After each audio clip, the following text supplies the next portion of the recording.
기도하겠습니다. 세상의 염려와 세상의 근심, 이것에 성도가 마음을 두고 사는 것은 두 마음을 품는 것입니다.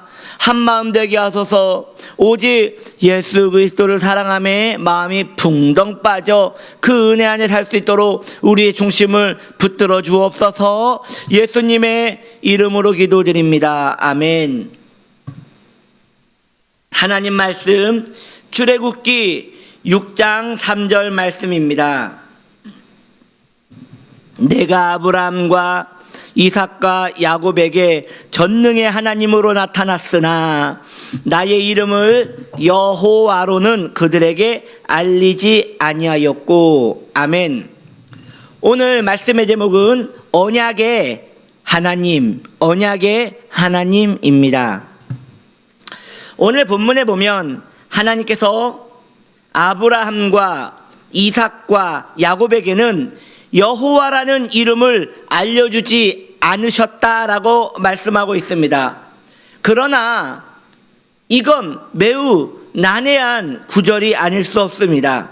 왜냐하면 성경에 보면 하나님께서 창세기에 아브라함과 이삭과 야곱에게 여호와란 이름을 알려주셨고 그들이 그 이름을 통하여 하나님께 제사하기 때문이지요. 예를 들면 아브라함 같은 경우는 창세기 13장 4절에 보면 제가 읽어드립니다.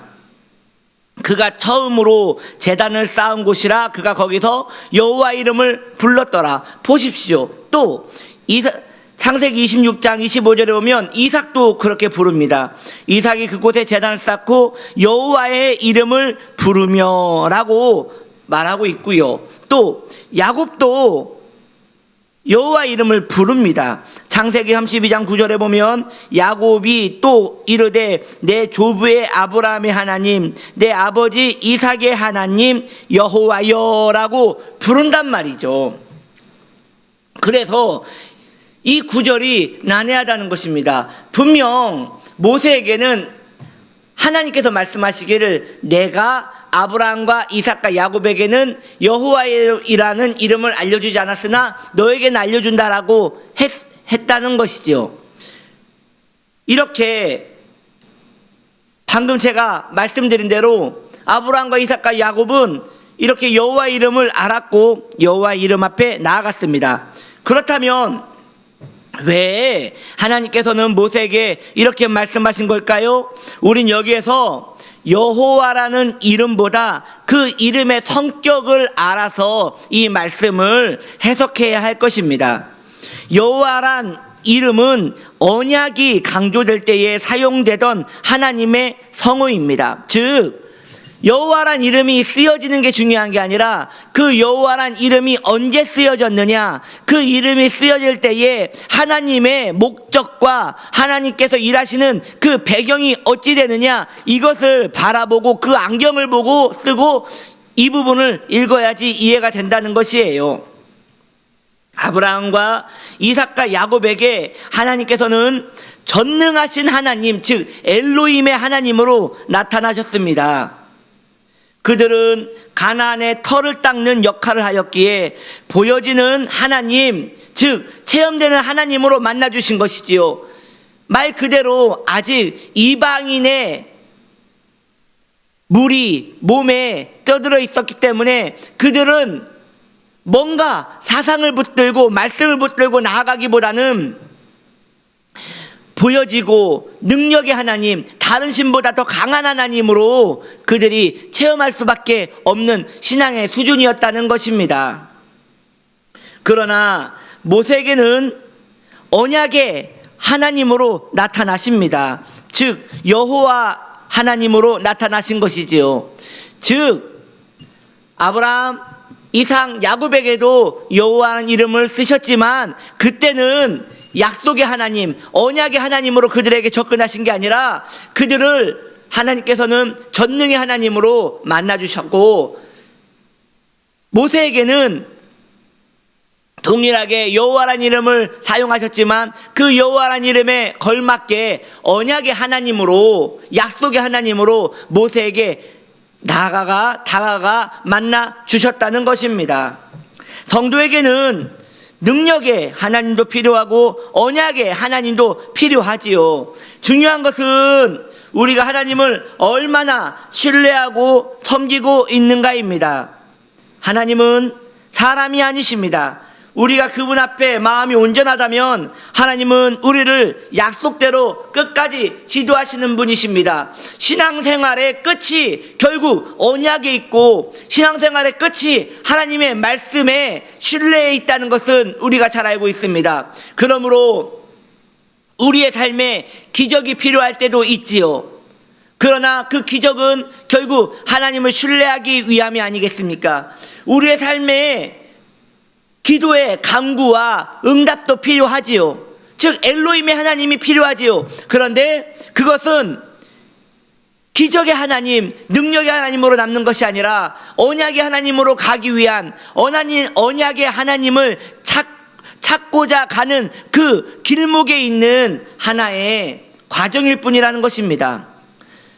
하나님께서는 모세를 통하여 이제 언약의 민족을 이루시기를 원합니다. 다시 말씀드립니다. 언약의 민족입니다. 그렇기 때문에 언약의 민족에게 필요한 것은 그들이 따르고 나가고 붙들어야 할 말씀이 그들의 사상이 되는 것이지요.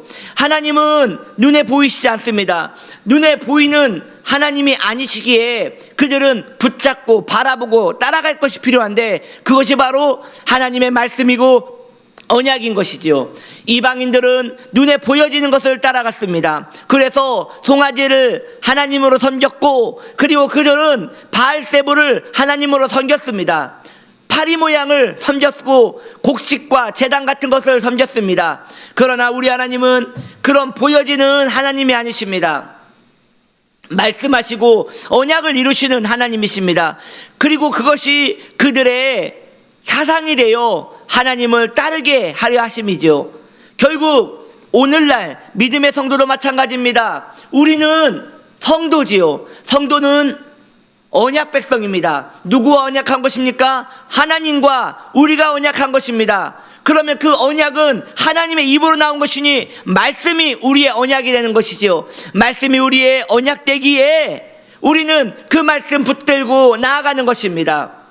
사랑하는 성도님들이요, 그러므로 우리는 언약의 하나님을 붙들고 나아가야 합니다. 내 하나님이 나에게 말씀하신 그대로 우리가 살아가기를 소망해야 하는 것입니다. 언약의 하나님을 따라가기 위하여 우리가 어찌해야 합니까? 예배 시간에 설교를 잘 들으셔야 합니다. 그리고 주중에 성경을 사랑하여 탐독하셔야 합니다. 그렇게 말씀을 가까이 하셔야 합니다. 그리고 말씀이 내 몸에 그대로 새겨져 내 삶이 말씀되고 말씀이 내 삶 되도록 우리의 삶을 말씀으로 다져가야 하는 것이 우리 성도의 삶인 것이지요. 성도는 말씀과 멀어져 살 수가 없는 것입니다. 다시 말씀드립니다. 기독교는 말씀 없이는 존재하지 않습니다. 왜냐하면 보이는 하나님을 섬기는 것이 아니라 보이지 않는 하나님의 말씀을 믿기 때문입니다. 그 신뢰의 과정이 이 말씀에서 일어나는 것이니 우리에게 이 놀라운 말씀의 언약이 계속 이어져서 승리하는 복된 주의 백성 되시기를 예수님의 이름으로 축복합니다. 기도하겠습니다. 하나님, 우리에게는 전능하신 하나님이 필요합니다. 그러나 전능하신 하나님을 따르는 이유는 하나님의 언약의 하나님을 찾아가기 위한 하나의 과정일 뿐입니다. 결국 성도가 나아가야 할 방향은 언약의 하나님, 말씀의 하나님, 우리 하나님, 나를 신뢰하는, 내가 신뢰하는 그 하나님을 따라가는 것이니 우리가 좌로나 우로나 치우치지 아니하고 그 말씀 안에 거하게 도와주시옵소서. 예수님의 이름으로 기도드립니다. 아멘.